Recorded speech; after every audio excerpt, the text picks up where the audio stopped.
Penguin penguin penguin જય દ્વારકાધીશ, તમારું સ્વાગત છે આજના મિની વ્લોગમાં. તો આપણે નાહી ધોઈને રેડી થઈ ગયા. તો આપણે જવાનું હતું આજે અમદાવાદ સાયન્સ સિટી જોવા માટે. પછી આપણી જર્મન લઈને નીકળી બતાવ્યું.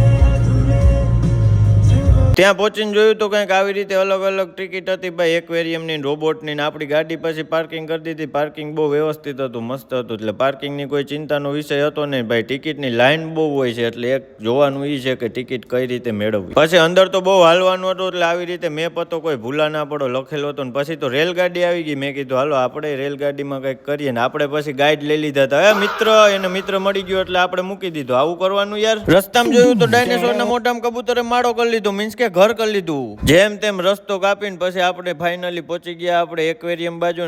બેઝમેન્ટમાં એક્વેરિયમ હતું. તો હવે જોઈ લેજો કેટલી બધી માછલીઓ હતો, નામ ના આવડે, હું તમને બતાવું. પછી અહીંયા કંઈક આવો ગોળો હતો. તો મેં કીધું લાવને અંદર જઈને ટ્રાય કરીએ. તો હું અંદર ગયો તો મને તો એમ લાગતું હતું હું દરિયામાં આવી ગયો. માછલો થઈ ગયો, માછલો મોટો, ડોલ્ફિન જેવડો.